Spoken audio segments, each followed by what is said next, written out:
Hey, it is 12 noon on Wednesday, which means it's time for this week's episode of Ask the Instructor. I'm John Christman. The show is brought to you by the Tampa School of Real Estate. Every Wednesday, 12 noon Eastern Time, we come to you live to talk about the technical side of the real estate industry. And what we're talking about today is property taxes. We're going to be dealing with the homestead, calculating out some homestead property taxes, as well as calculating property tax prorations. Not only is this something that you're going to run into with every property that you're either purchasing yourself or that you're being the real estate agent for in the real world, but this is something essential for your real estate exams. I guarantee, as much as I could guarantee that you'll see something like this on the exam, I doubt you're going to take either a class or a state exam that doesn't reference property taxes in some way. It is a big part of real estate licensing, as well as the real estate industry in general, which is why it's part of the exam. So we've got a great show for you today. That's what we're going to be talking about, property taxes. Stick with us. I'm John Christmer. You're watching Ask the Instructor.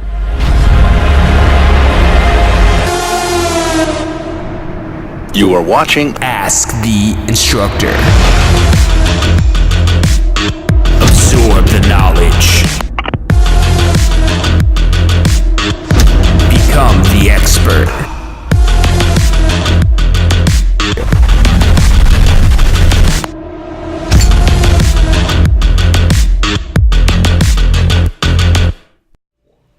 Hey, welcome back to this week's episode of Ask the Instructor. I'm John Christmas. The show is brought to you by the Tampa School of Real Estate every Wednesday, 12 noon Eastern Time. If you're not subscribed yet already, go and hit that subscribe button, like our Facebook page. Better yet, go to tampaschool.com/success. Drop your email in there, and whenever it is that we go live, we'll shoot you an email so you don't miss out on any of this crucial information. And if you're tuning in today to prepare for your real estate exams, this is the show for you, because we're going to be talking about property taxes, calculating property taxes with a homestead exemption, as well as proration of these property taxes, which you'll typically see when a property is bought and sold. So let's bring out the old whiteboard here. There we go, get that nice and lined up for you guys. So property taxes.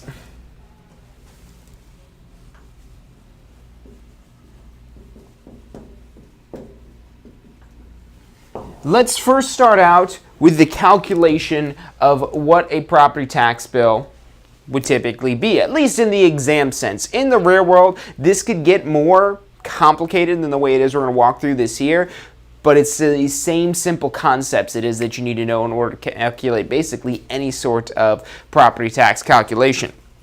And a few pieces of information it is that you need. So number one, the assessed value.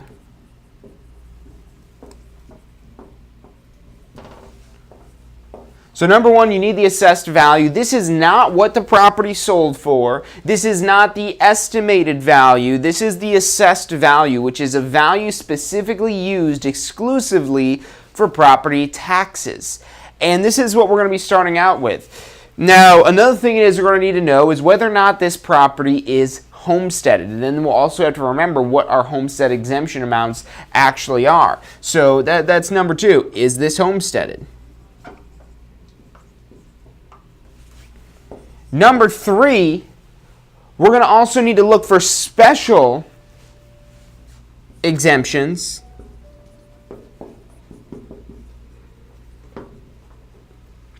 This is something that doesn't make a huge difference in ultimately what the property tax bill is in the real world, but this is something you see quite often on your real estate exams, is these extra little special exemptions, which brings us another dollar amount it is that we'll need to remember.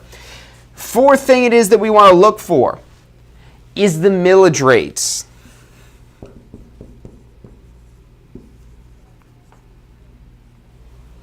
And these millage rates are usually three different districts, at least for what you see on your exam. You might see something slightly different than this in the real world, but on your real estate exams, we're looking for the city, the county, and our school board taxes.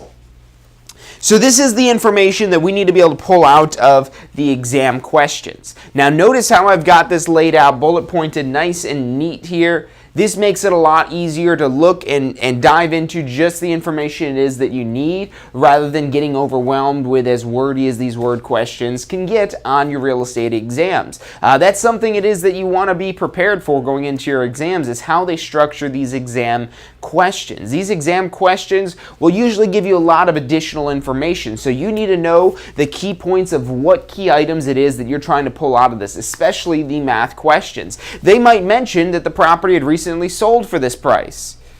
Doesn't matter what the sold price is, we need the assessed value, not the sold price, not the replacement value, not any of these other types of values that they might mention in there. The sold price one is one that shows up quite a bit, and it is tricky if you don't know the key points it is that you need to look for.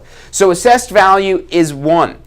Then we need to look for is the property homesteaded. Now, most of the time on your real estate exams, it's going to be a pretty safe bet that you're going to be dealing with a homestead exam question when you're dealing with property taxes and calculating property taxes. The reason why it's typically homesteaded is because that adds an extra element of things it is that you need to remember. Now, if the property in question is not homesteaded, the question just got quite a bit easier. There's less it is that you have to remember. That could still be an exam question, but I would probably put money that they're going to try to make the question harder rather than easier. So you're probably going to see that the property is homesteaded, but it won't tell you what the amounts are typically. That's something you'd have to remember. Same thing with the special exemptions.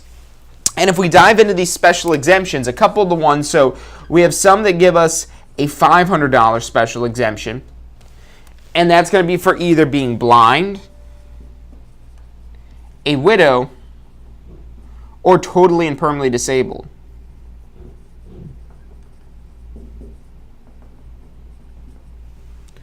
So blind, widow, or totally and permanently disabled. Now, there's also a $5,000 special exemption, but this is exclusive to veterans. So vets that are at least 10% service disabled. 10% disabled due to some service-connected misfortune. And yes, there is an actual number in the real world that they put this percentage disabled. The Department of Veteran Affairs will do that to see if you qualify for eligibility such as this year. If you're totally and permanently disabled from a service-connected misfortune, you're actually completely property tax exempt. But for your exam questions, typically the one that's more important, that shows up more often, is usually the blind, widow, or totally permanently disabled. And those are the sneaky ones, because it's real easy to be reading through a question that says a blind widow owns a property that has been homesteaded, that has been assessed at $250,000, that sold for $295,000, that has this, and this for the millage rates, and it's this percentage of the assessed value. And overall, they might throw in all kinds of extra information in the question, which is why it's essential that you get down first and foremost what are the key things it is that you need to remember here. So we talked about the assessed value, the homestead, the special exemptions, and then finally the millage rates. And before we actually start putting some numbers in this and actually doing some calculations of what these property taxes are, we need to know how to turn mills into a decimal. So let's say, for example, the city was 3 mills. 3 mills as a decimal, we take the 3. And so 3 is the same as 3.0, so there's an imaginary decimal point that's right here. Whenever we're dealing with whole numbers, there's always some sort of decimal place at the end. What we're doing is we're drawing that in, and we're going to go 1, 2, and 3 decimal places over. It's 3 decimal places for mills. It's 1/10 of a cent, 1/thousandth of a dollar, basically is how this breaks down. Key thing you want to remember when you're putting this in your calculator is 3 decimal places. So 1, 2, and 3, which in this case would be 0.003. Now, it's not about how many zeros it is that you add. We do add 2 zeros here, but what happens if we didn't have 3 mills, we had 10 mills. So 10 mills, we've got our imaginary decimal right here, and we're going to go 1 and 2 and 3 decimal places. Remember, it's always 3 decimal places, but now notice we only added 1 zero here. So it's not how many zeros. Don't try to remember how many zeros it is that you have to add. Sometimes it'll be 1, sometimes it'll be 2. Could even be less than that or even more than that in theory. But for exam questions, that's what you're seeing. So it's not how many zeros you add in, it's how many decimal places you move, which is always 3 decimal places. Now, one more before we go ahead and start diving into a question like this is, let's say we had 9.97 mils.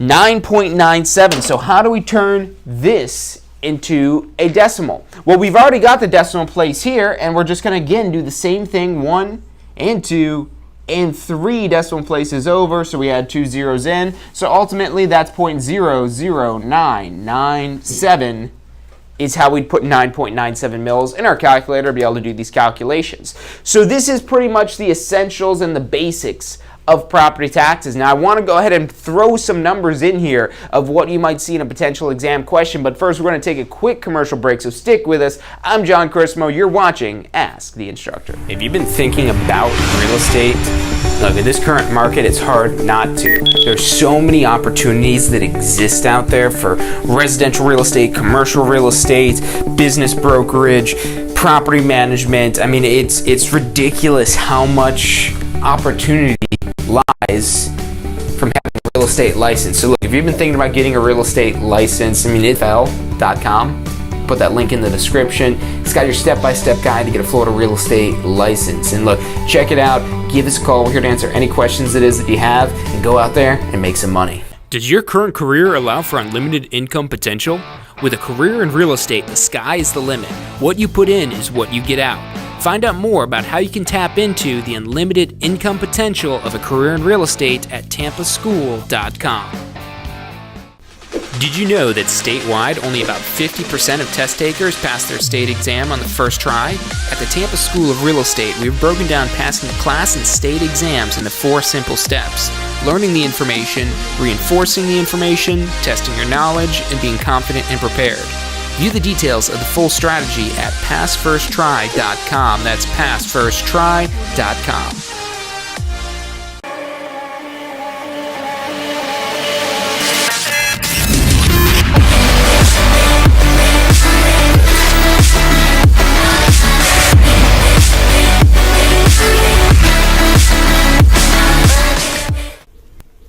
Hey, if you're enjoying the show today, which I'm sure you are, be sure to hit like, subscribe, post your comments, share with your friends and family. Thank you guys so much for watching.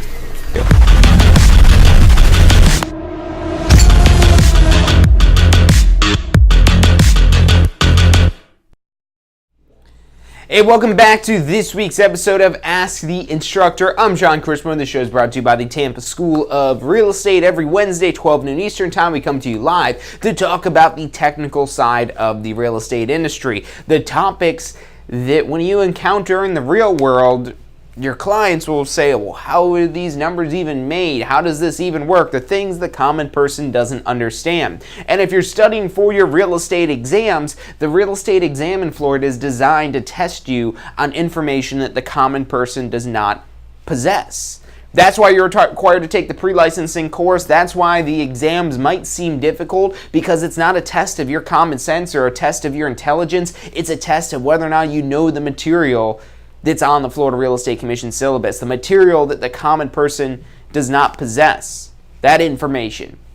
And why that is sometimes difficult to pass that exam, it's if you haven't gotten that information down. And it's really not about knowing everything about real estate, it's about knowing a certain set of information really well. I tell my students all the time in classes that, hey, you don't need to know everything, you just need to know 75% of it really well, because that's the score it is you need to get on your state exam is 75%. Maybe shoot for 80% of it. Know 80% of it really well, then you got a little bit of an insurance policy there. But that's why this is, a little bit tricky trying to pass your real estate exams, because the questions are designed, not so much the math questions, and you might not even know what to do with the math questions, but the non-math questions especially. There might be an answer choice that sounds like it's the right answer, which if somebody who didn't take the course would see that and say that absolutely is the right answer, when really it's not the right answer. It's a booby trap that's stuck in there to weed out the people who know the material from the people who don't know the material. So even if you do know this stuff, you want to also make sure that you're confident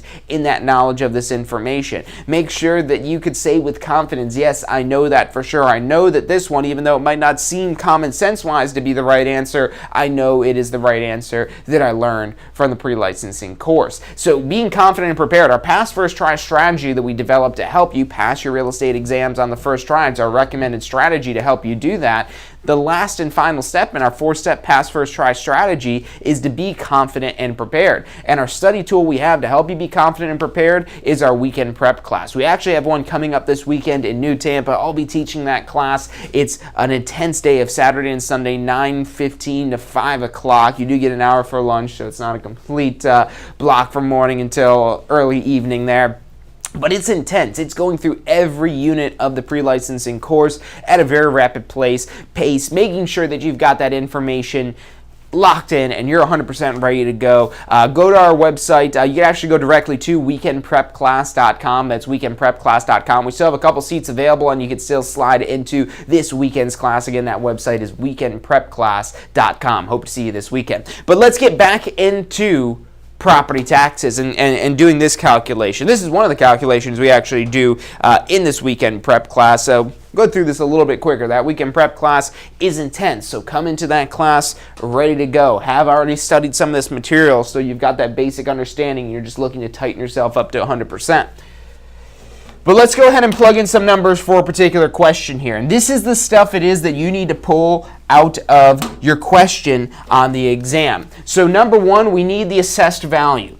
Not the sold price, not an estimated value, not an appraised value. We need an assessed value. That's the value specifically for property taxes. And let's say that this property is assessed at, we'll say $250,000. So we've got an assessed value for $250,000. Is the property homesteaded? It says, let's say in the question, that's why, because the question won't break it out this easy for you. If here's this, here's this, here's this, here's this, solve this. They give you a great big paragraph of all this information, and it's your job first and foremost to, number one, identify what the question's asking about. So number two, you know what facts it is that you need to pull out of the question. So if it says that the property is homesteaded, or a homesteaded property is assessed at $250,000. Look for that key word of homesteaded or homestead.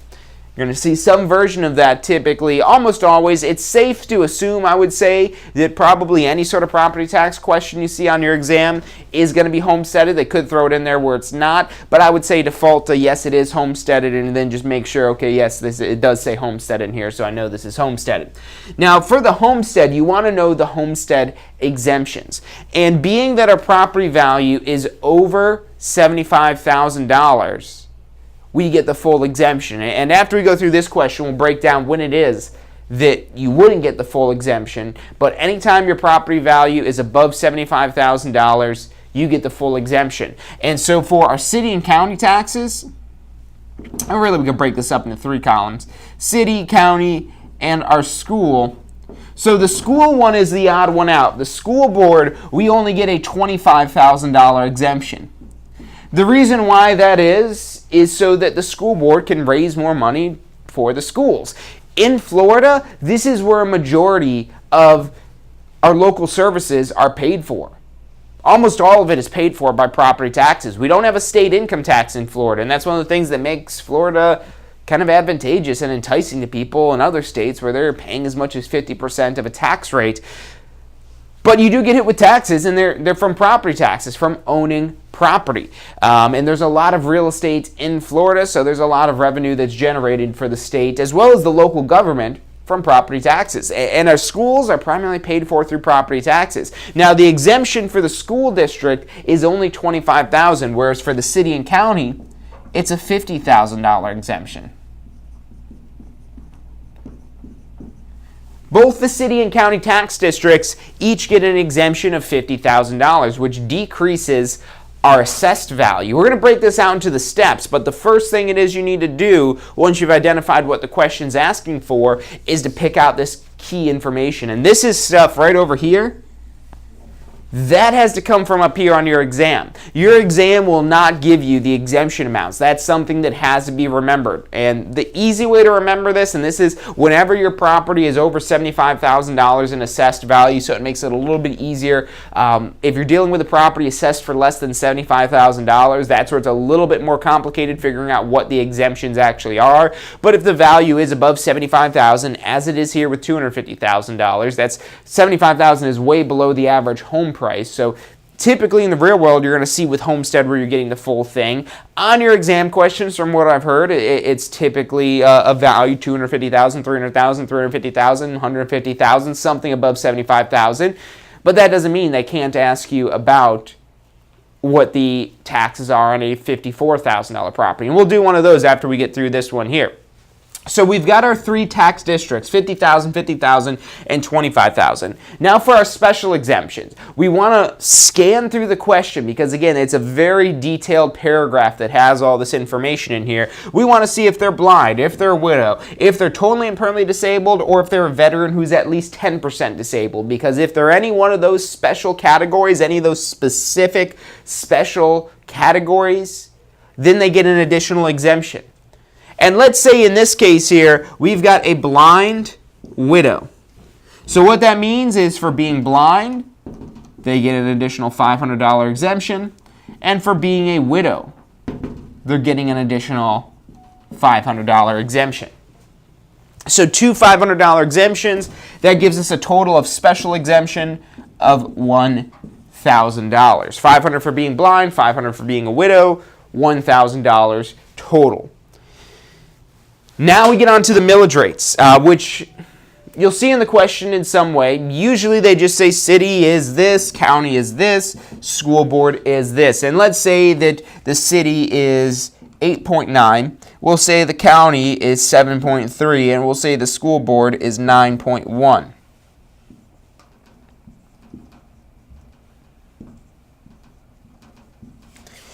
So now we've got all the information it is that we need. We've got our assessed value of $250,000. We've got our city and county and school board exemption amounts of $50,000 for the city and county, $25,000 for the school board. Now, all three of those tax districts are going to receive this extra $1,000. So really our total exemption, because of these extra special exemptions we're getting here, are $51,000 for the city and county and $26,000 because we're tacking that extra $1,000 on there because they're a blind widow. So don't forget about those. Those are easy to miss in your exam question. Be on the lookout for, is the property homesteaded? Answer is typically yes. And then also be on the lookout in the question, are they blind? Are they a widow? Are they totally and permanently disabled, or a veteran that's at least 10% disabled? So pay close attention to those categories because they're easy to miss. And yes, again, you do need to remember all of these numbers here for what it is that they are. These are standard amounts anytime the property value is over $75,000, so make sure you remember that as well. Now we've got our different millage rates here, 8.9 mils, 7.3 mils, and 9.1 mils for the school board. So let's go ahead now and get into the actual calculation of all this.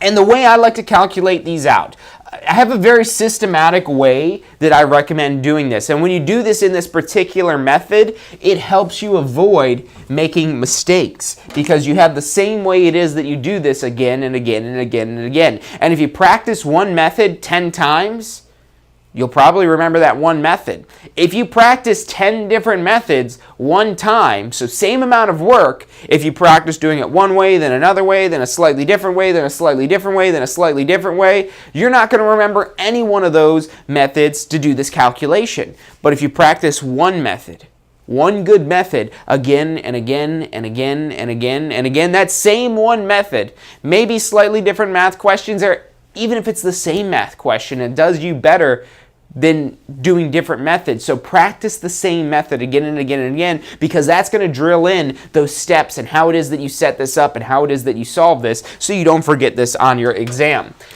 So the way, this little special way to break this up, what we're going to do is we're going to make a T-chart here. And we're going to eventually erase all this other stuff down here. So on this side, we've got our city and county.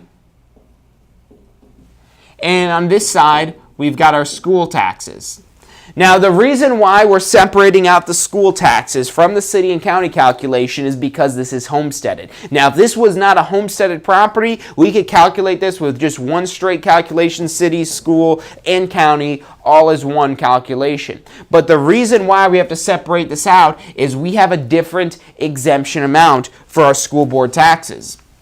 So what we're going to do here is we're taking that assessed value that I just erased here, and we're going to start with that. We're starting with $250,000 on both sides of this T-chart.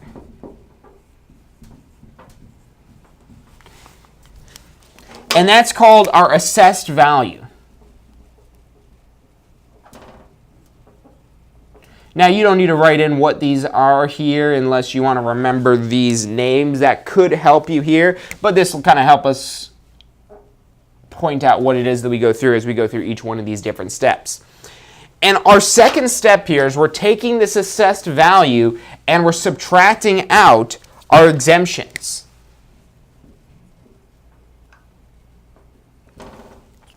And this is why we have two different calculations, because for the city and county, now we're not adding these together. It's $50,000 for the city and county.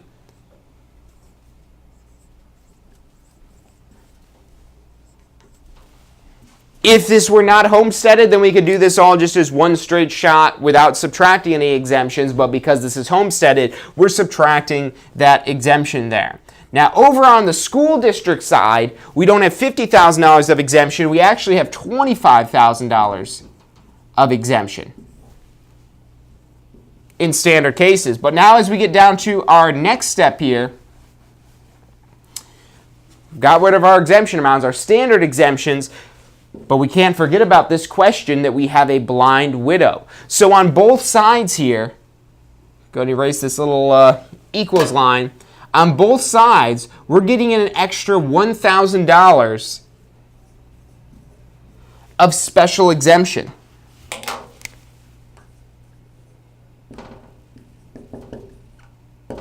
So we've got an additional $1,000 on either side of special exemptions. So really, we're subtracting over here $51,000, and really over here $26,000 we're subtracting from this. So ultimately, this next part is going to give us what's called taxable value. And you really don't need to remember that term, I would say, because it's not at least for the math question. Maybe that shows up some way else on your exam as a non-math question, or if it's just a homestead alone question asking what is the taxable value. But ultimately, if you're trying to solve out what the property taxes are, you don't necessarily need to remember that this is called taxable value. You just need to know that this number that is called the taxable value is what we multiply our millage rates by. But now let's find out what that taxable value is. We take $250,000 minus $50,000 minus $1,000, and we get $199,000 in taxable value for our city and county tax districts. Now, over on the school district side, we don't have that same amount of exemption. So here we're starting again right from $250,000. We're going to subtract $25,000, brings us down to $225, and subtract out the extra $1,000. We get $224,000 in taxable value for our school board taxes. We're almost done. And again, if the question did ask what is taxable value, you'd be done right there. But if the question's asking what is the property taxes, now we need to take this and multiply it by the millage rate. So what we're going to do, since we're combining together the city and county on this side, we need to combine these two numbers together, 8.9 and 7.3.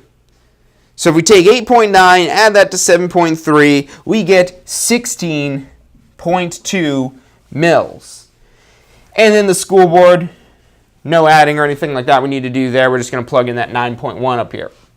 But again, since we're doing the city and county together, we're doing 16.2 mils. As an alternative, if this makes more sense to you, it is going to involve a little bit more work and it's unnecessary extra work, but if it makes more sense, maybe it's worth the extra work, you could do a column for city, a column for county, and a column for the school district, tax districts, and then just do 199,000, 199,000, 224,000, this one times 8.9, this one times 7.3, and this one times 9.1. Or to save yourself a little bit of work, rather than doing a whole separate second set of calculations for all this here, just adding the two of these together and multiplying this by 16.2 mils. But we're not going to multiply it by 16.2 flat out. That's called our mils. But remember, when we put this in our calculator, we're not going to put in 16.2s. When we are given mils or a millage rate, we need to convert this into a decimal that our calculator will accept. And in order to do that, we need to go 1, 2, and 3 decimal places over. So our number we're going to be multiplying by is really 0.0162. And we're going to be doing the same thing over on the school district side here. But we're only just going to take this 9.1 and plug it in up here. So we've got 9.1, but remember, we can't put that in our calculator. We've got to go 1, 2, and 3, so 3 decimal places, and we get 0.0091 that we're multiplying this by. We're going to finish solving this out and get to the answer of this question, but first we're going to take a quick commercial break. Stick with us. I'm John Chrismo. You're watching Ask the Instructor. Hey, so if you're thinking about starting a real estate career, it could feel a little overwhelming sometimes. Look, that's completely understandable. That's why we're here to help. If you haven't already, check out our Success Center, tampaschool.com/success, or if you don't even know where to begin, give us a call. We'd love to help you out. We've got advisors standing by to answer any questions you have and assist you in any way it is that we can. Our phone number is 813-928-0106. Again, that's 813-928-0106. Give us a call. We're the Tampa School of Real Estate. Do you want a career that allows you to be in control? With a career in real estate, you'll get to call the shots. Whether you're looking at starting part-time or want to become the next top agent, a career in real estate makes it possible. Find out what it takes at tampaschool.com. Do you want to incorporate studying for your real estate exams into your busy schedule? Now you can review the key topics you need to know to pass your class and state exams with our MP3 audio review. Simply pop in your headphones or connect to your car to reinforce crucial information while you exercise or drive. Listen to the first unit for free at mp3audioreview.com. That's mp3audioreview.com.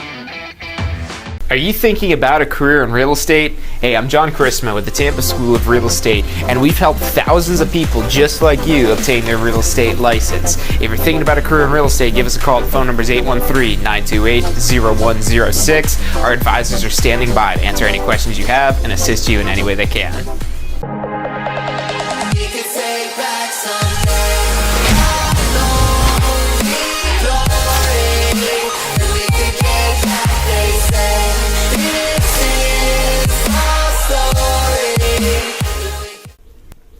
Hey, if you're enjoying the show today, which I'm sure you are, be sure to hit like, subscribe, post your comments, share with your friends and family. Thank you guys so much for watching.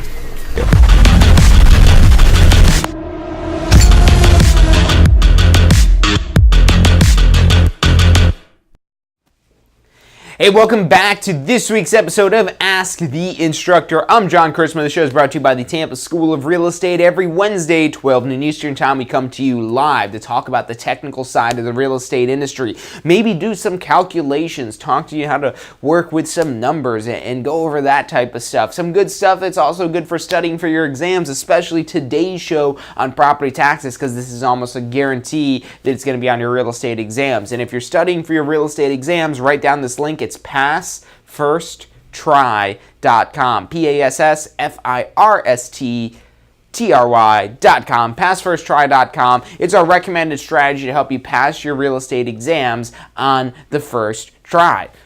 Sounds like a pretty cool concept, right? Not have to take it again and again and spend $40 every time you go to the state testing center to do this, as well as has all that mental stress. So check that out if you're studying for your real estate exams, but don't go anywhere because this is an important exam topic. So let's get back into this calculation here.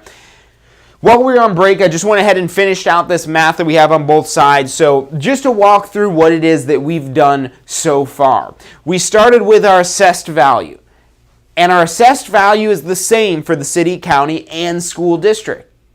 But our exemption amounts are different. Over here on the city and county side, we have $50,000 normally, but an extra $1,000 because we're dealing with a blind widow, so that ends up being $51,000 of exemption here. Over on the school district side, we've got $25,000 rather than just $50,000 for normal exemption.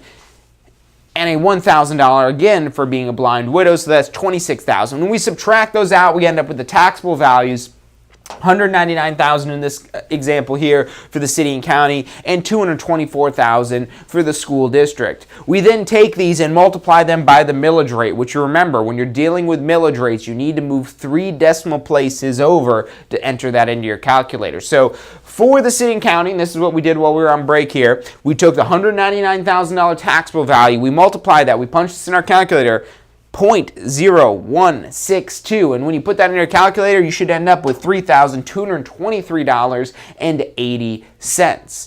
But that's for the city and the county tax districts. It's not our entire tax bill because we still have a large portion of our tax bill coming from the school district taxes as well. And now for calculating this one, we take this different taxable value, and that's again why we had to solve this one separately, because we have this different taxable value here. We multiply that by 0.0091, remembering our 3 decimal places to put that in our calculator, and we punch that in, we get $2,038.40.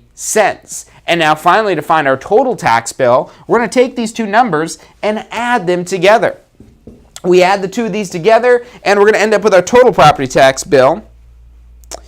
So if we take $2,038.40 and add that to $3,223.80, we should end up with $5,262.20. That would be our property tax bill for this $250,000 homesteaded property that's owned by a blind widow, where the city and county tax district millage rate is 16.2 and the school district millage rate is 9.1, and then whatever additional information it might also give you in your exam question. That's how you're solving the property taxes. It's a somewhat complex question, but hopefully it makes a little bit of sense, especially when you know what numbers it is that you're going through moving down this process. And the reason why, just to touch on this format of how I recommend that you solve these here, this is the really path of least resistance, because again, we're combining together the city and county. You could have done this with the city being separately and did the millage rate separately for that one, but you could always add together the city and county. The school board, sometimes you could add it together, and that's if it's not a homesteaded property, but if it is a homesteaded property, which you'll typically see on your exam, you'll have to separate it out. But the good news is, even if it's not a homesteaded property, you don't need to separate it out. It is a little bit of extra work in that case, but you would still end up with the correct answer, even if it's not homesteaded. So for that reason, just always separate out your school district taxes. And the method here kind of mirrors this on both sides. So if you do it for one side, you do it for that second side. And make sure you don't forget any steps by doing it in this mirrored type of method here. So this is how I recommend solving for your property taxes. But now let's change gears to a slightly different question.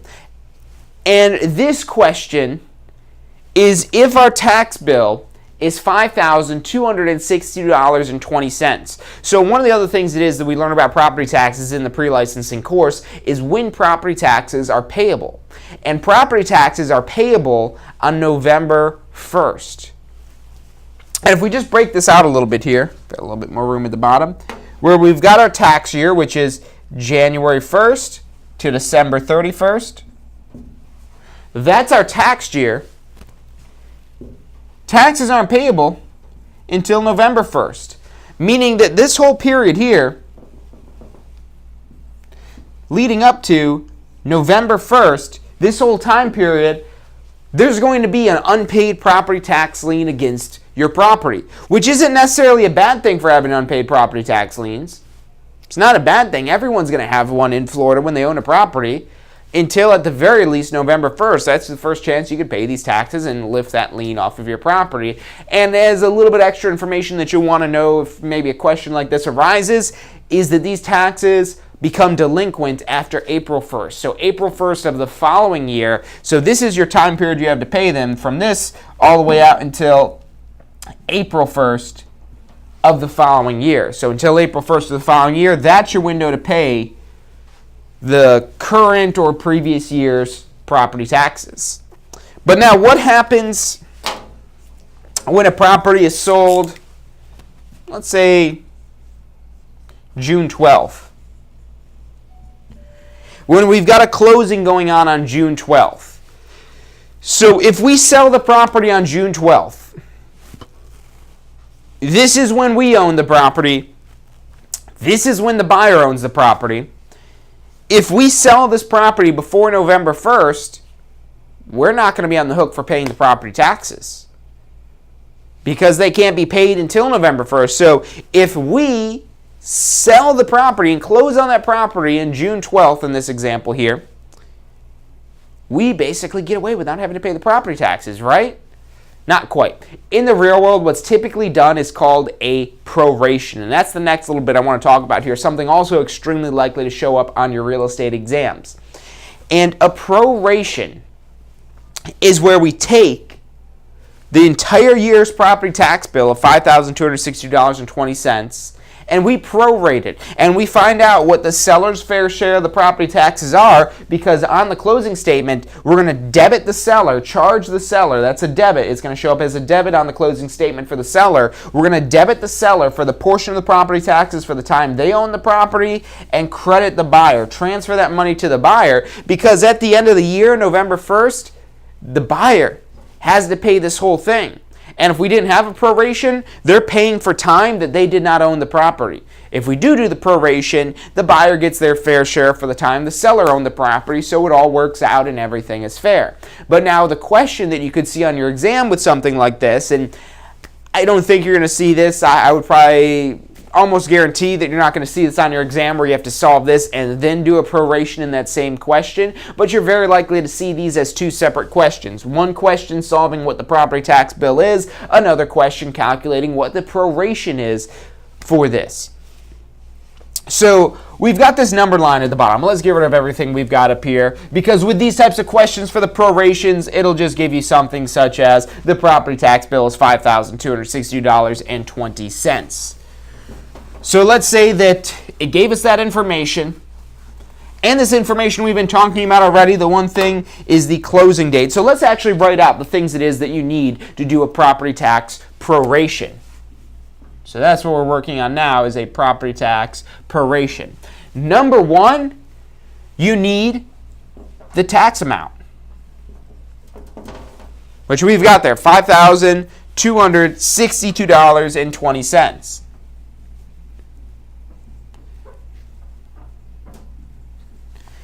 Second thing we need is our closing date.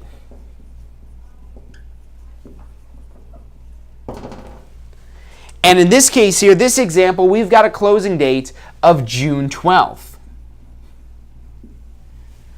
Third thing that we need is who pays for June 12th. Who does this closing day belong to? Who gets charged for the day of June 12th? Because ultimately what it is we're going to be doing in this proration question is we're taking this entire tax bill of $5,260.20, which represents our tax bill for the year from January 1st to December 31st. We're going to break that up into a daily rate, into how much these taxes are worth every day, and then figure, okay, the seller has this many days, so that's what our tax proration is. But we need to know whether or not it is we're counting June 12th. That's why I drew June 12th out here as a little bit of an oversized box. A disclaimer, this drawing here is not to scale. Your drawings will maybe help you understand this on the exam. Look, if you're taking your exam, you need to sketch out a little number line like this to make sense of the question, go for it. And your drawing doesn't have to be perfect. It doesn't have to be to scale unless you wanted to, but that's probably a waste of your valuable exam test taking time. But the point being is we've got a period of time. We've got 24 hours, and we need to know who's paying for those 24 hours. Is this something that's going to be charged to the buyer? Or is it something that's going to be charged to the seller? Who pays for June 12th? So let's say, and this is typically how this works out in the real world, although you've got to pay attention to how this is specified in the contract in the real world. But let's say, and this is usually how this is wording. There's a few other ways they could word this on your exam. Day of closing. And it's typically going to say either charge to the buyer, charge to the seller, belongs to the buyer, is payable by the buyer, something like that. But it's usually the buyer that's responsible for this June 12th. So we'll say charge to the buyer. Now, if it said charge to the seller, remember, with our number line we've got down here, these are our seller days, these are our buyer days. So we're just figuring out what side are we going to count this day of closing on. Now, if it's charged to the buyer, if the buyer is to pay taxes for June 12th, not a huge difference in the real world. I mean, we're going to see what this daily rate is, and it's not a huge amount, but it is the difference between a right and wrong answer on your exam, because it's extremely likely that even though this is a multiple choice exam for these math questions here, that one answer choice includes June 12th and one answer choice doesn't include June 12th. And that's where even if you've got the math down, you've got to understand this concept of who this day of closing is charged to. And that's why I like to visualize this out with a box, and then if we're not counting it, we draw a line so that we know that that box is on the buyer side, and we're only counting up to that box. So these are the three pieces of information it is that we need to decipher out of the question. What the amount of the tax bill is, what the closing date is, and what that day of closing is. Is it a seller charge or a buyer charge for the day of closing? Now the next thing it is we need to do, and this is a calculation, not necessarily something you're going to find in the question. You find the day of closing in the question, but now what we need to do is count the days leading up to the day of closing. And so what we've got here, we've got January, February, March, April, May, and June. Now with this, we only care about the days leading up to closing. We only care about the seller days because we're trying to find out what the seller's portion of the property taxes are, what their fair share of the property taxes are. So we've got these different months listed out here. And what you'll have to come to the table with, come to the testing center with, what you'll need to remember is the days in every month. So January has 31 days. Now with leap years, unless the question says that this is a leap year, assume it's not a leap year. So assume normally that we're just going to be dealing with 28 days for February. Unless it says it's a leap year, then we've got 29 days. But I don't think you're going to encounter that on your exams. Maybe you do. If you do, drop it in the comments, let us know so I could forewarn people going forward. So we've got 31 days in January, 28 days in February, 31 days in March, 30 days in April, 31 days in May, and now for June, how many days do we have in June? Well, June 12th is our day of closing, but are we counting June 12th? The answer is no, we're not counting June 12th. We're counting the 1st, 2nd, 3rd, 4th, all the way up until including the 11th. So we've got 11 days in June it is that we need to account for. Now you might be wondering, John, how are you like Rain Man remembering how many days are in every single month out of the year? And one answer could be I've been doing this for a long time and I don't even have to think about this now. But that's not how it always was. I didn't learn these and just all of a sudden knew them. I don't have that good of a memory, unfortunately. So there's a couple ways you could remember how many days are in every month out of the year. So one of them is a rhyme, and I never really liked the rhyme, but I could definitely remember it now because I've said it so many times and I've taught it so many times, so repetition will definitely get you there. 30 days have September, April, June, and November. So our months with 30 days are September, April, June, and November. So you could say 30 days have September, April, June, November. You kind of see how that rhymes a little bit. I always feel like I'm leaving months out because I'm like, well, that doesn't sound like enough months here. I must be forgetting something. That rhyme must not be good enough. So I never liked the rhyme, but again, with repetition, I can't forget it now. The method it is that I learned with this is taking your knuckles here and basically putting them together like this. And what you're doing is you're going across January, February, March, April, May, June, July. And as you go across, you're going knuckle, between a knuckle, knuckle, between a knuckle, knuckle, between a knuckle, knuckle, and then you get over here, now you've got another knuckle, and what the knuckles represent are the months with 31 days. The spaces between your knuckles are representing the months with 30 days, or the exception of February with 28 days. So we've got January 31, February between the knuckles here, 28, March on a knuckle, 31, April 30, May 31, June 30, August 31, July 31, August 31, July and August, these two knuckles put together here is back-to-back 31 days. Maybe this is how they came up with the calendars. They just started doing this type of stuff. I don't know, but that's how it works here. July and August, the two knuckles, 31, 31, they're both 31 days. September, October, November, and December. So that trick works as well. Whichever way it is that you need to remember that, you need some way to remember how many days in every month. Maybe you just want to go through a calendar and just try to learn it that way. Hey, maybe that could work too. I don't recommend it.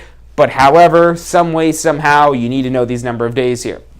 And then we do our calculation. And my word of caution here, my warning, is I've made mistakes doing a calculation like this multiple times. The reason why is because these are simple computations. 31 plus 28 plus 31 plus 30 plus 31 plus 11.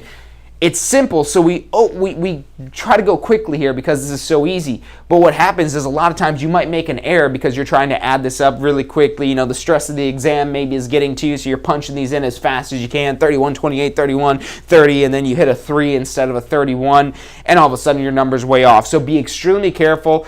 I've made numerous mistakes doing this calculation just from simple computation errors here. If you're writing this stuff out, it'll help you catch these errors.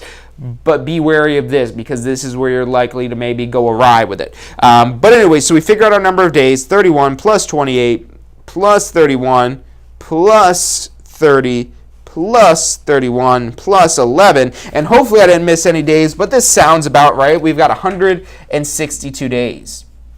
162 days. We'll just assume that I did that math correctly. Hopefully I did. It sounds about correct. We're a little bit less than halfway through the year, and that's a little bit less than half of 365 there. So, you know, it sounds right, but on your exam, I would definitely recommend double checking that to make sure that number actually really is 162 days.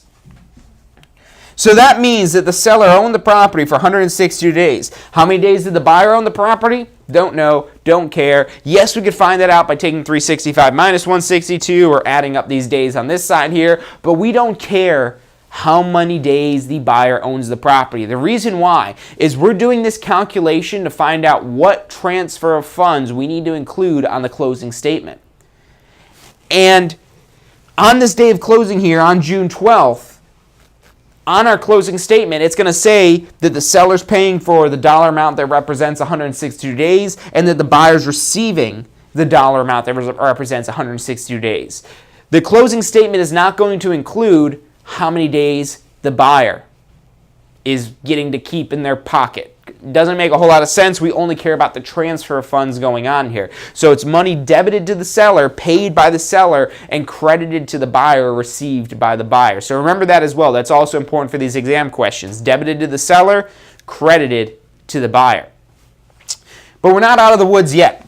The next thing we need to do is take that tax amount.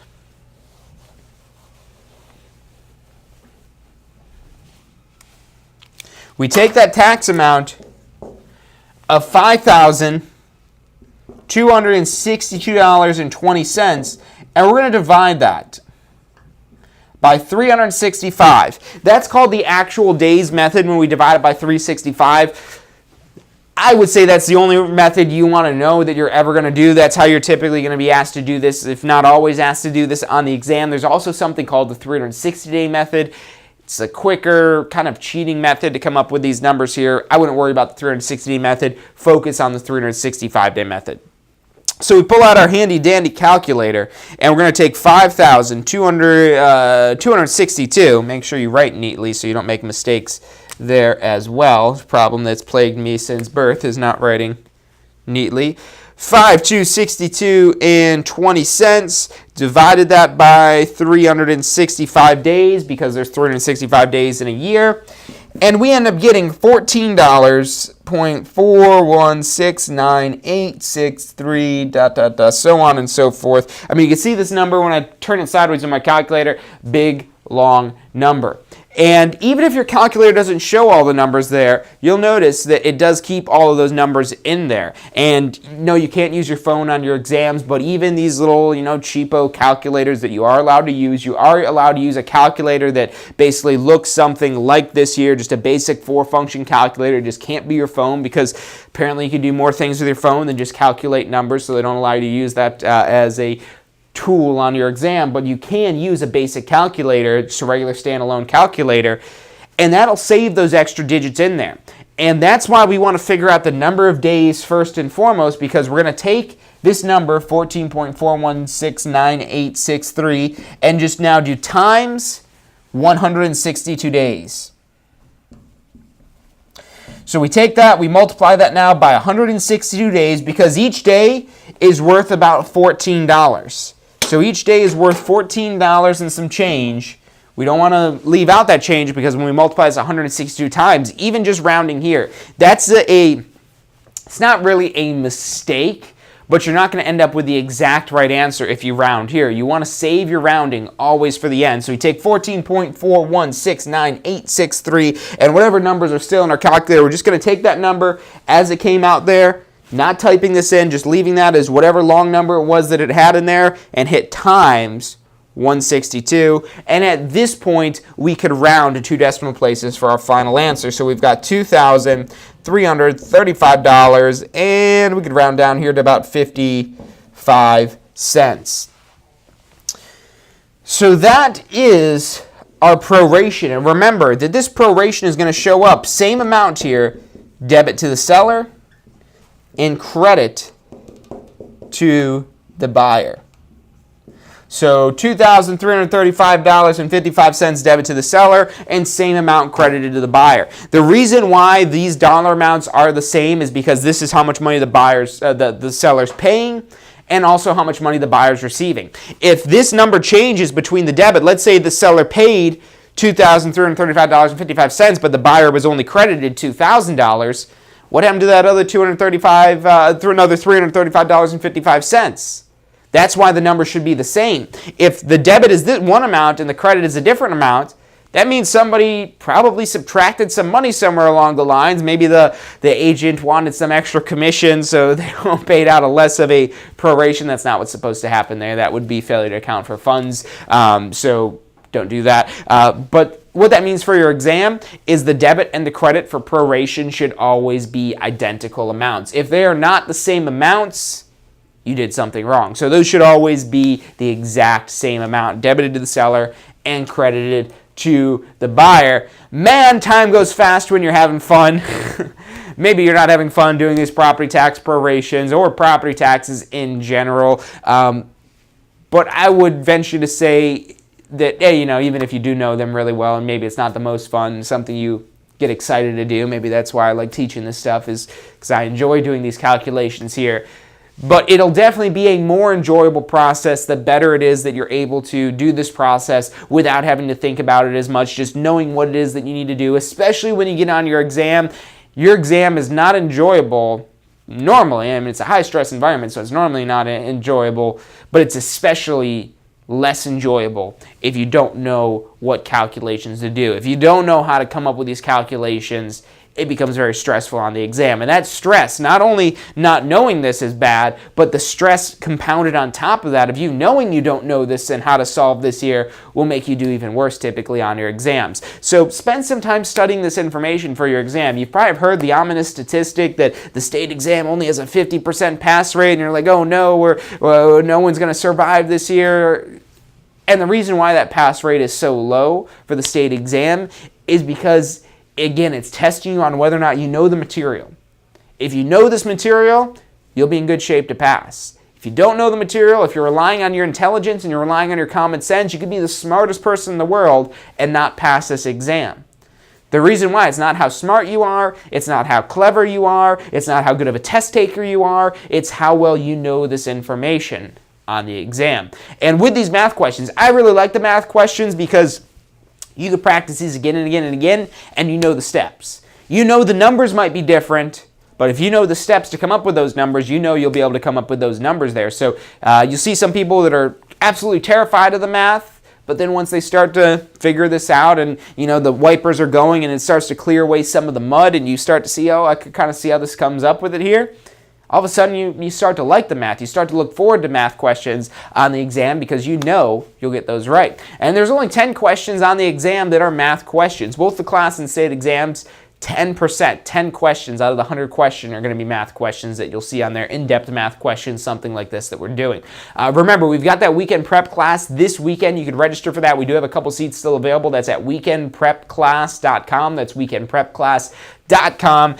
It's an intense weekend. If you're taking your exam anytime soon, come in here. It's worth the drive. We've had people drive all the way from Fort Lauderdale. The furthest somebody's came that I know of so far is Georgia, that they've driven to come take this real estate exam. Yes, they're looking to get the real estate license, so they came all the way down to Tampa to take this weekend review. It's going to be well worth your time to prepare for the exam. So definitely check that out. Again, that's weekendprepclass.com. That's this weekend, Saturday and Sunday. We've got a bunch more on the schedule if you're not ready to take your exam yet, so check out that schedule. Again, weekendprepclass.com. I hope to see you guys in one of those weekend prep classes, but that's all the time we have for today. Thank you for tuning in. Make sure you subscribe. Make sure you like our page. Go to tampaschool.com/success. That's tampaschool.com/success. You can watch the full recording of today's episode as well as all of the previous episodes of Ask the Instructor as well as State of Real Estate. And you can put your email in there, and whenever it is we go live, we'll send you an email to notify you so you don't miss out on any of this information.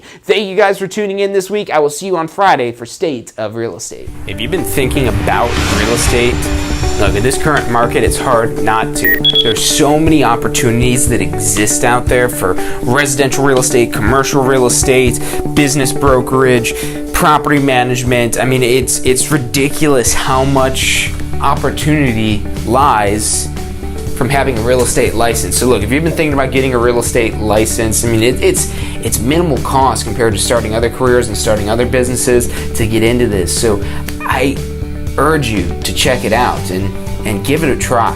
I mean, even if you're just using your license for personal use, you've got huge, immense benefits there. Go to this link. It's licensefl.com. That's licensefl.com. Put that link in the description. It's got your step-by-step guide to get a Florida real estate license. And look, check it out. Give us a call. We're here to answer any questions it is that you have, and go out there and make some money. Does your current career allow for unlimited income potential? With a career in real estate, the sky is the limit. What you put in is what you get out. Find out more about how you can tap into the unlimited income potential of a career in real estate at tampaschool.com. Did you know that statewide only about 50% of test takers pass their state exam on the first try? At the Tampa School of Real Estate, we've broken down passing the class and state exams into 4 simple steps: learning the information, reinforcing the information, testing your knowledge, and being confident and prepared. View the details of the full strategy at passfirsttry.com. That's passfirsttry.com.